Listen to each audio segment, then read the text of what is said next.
الجراتان اللي راح تلقيه وقت الحصلة سواء كنتي خدامة ولا قاعدة في الدار، خاصة اللي تحب وصفات رمضانية سهلة تقاردي عندها لا فيديو هذا ومام طون يجي بنين وما يوجعش في الاستوماع. على بالك بلي كامل انا نعاني من الاستوماع او الكولون، يعني هذا راح تاكليه على اضمانتي.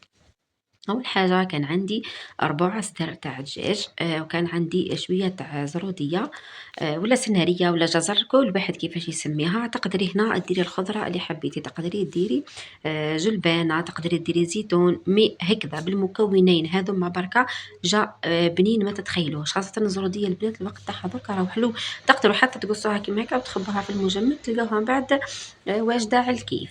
حطيت الزر تاعي تاع الدجاج، البصلة كنت قصيتها ما ربيتهاش، حبيتها كيما هكا تجي مربية، تجي عفوا تجي مقصوصة.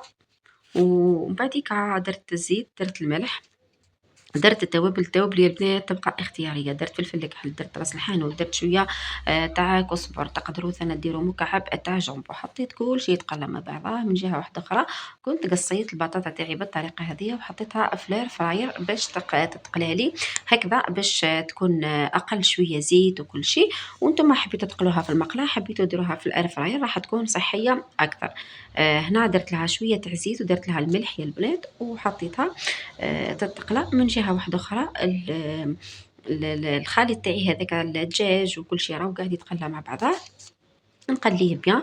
ومن بعد أنا مرقة ما دافي ولا ما بارد، يعني عادي، ماهيش راح تفرق بزاف. من بعد ما يطيب الدجاج تاعي هذاك بيان يطيب، يعني الدجاج ما فيهش الروح، ثم راح يطيب. نحطو حتى يبرد ومن بعد نقصو عشوائي وخلاص. انا قصيته بالموس بون. جبت صحن تاعي وحطيت فيه ستر هذاك تاع الدجاج، حطيت فيه البطاطا بعد ما قليتها، ومن بعد نضيف عليها شويه من لاصوص. هذيك لاصوص هنا هي اللي راح تزيد له بنه على بنه، وهي اللي راح تخليه يجي طري ما يجيش ناشف.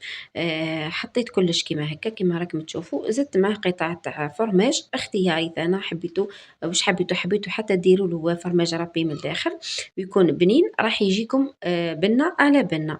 بالنسبة هنا البنات اللي تحب تزيد العظام تزيد، اللي ما تحبش تزيد صوص بشاميل ولا كريم فريش، مي بالعظام راح يجيكم بنين وممتع سهل. ودائما احنا نحوسو غير على الحاجة السهلة.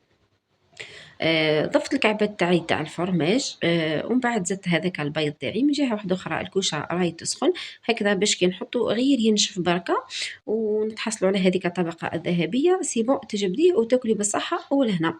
حطيت العظام تاعي، العظام يا البنات على حسب العدد تاع على حسب الكونتيتي اللي حطيتها. كيما نقولوا إذا درتي نصف الزر أكيد مش راح يديلك 3 عظمات، راح يديلك أكثر.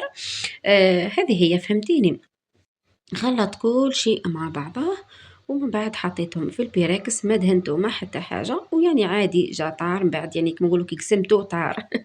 كي قسمتو تقسم لي نورمال ما كان حتى مشكل.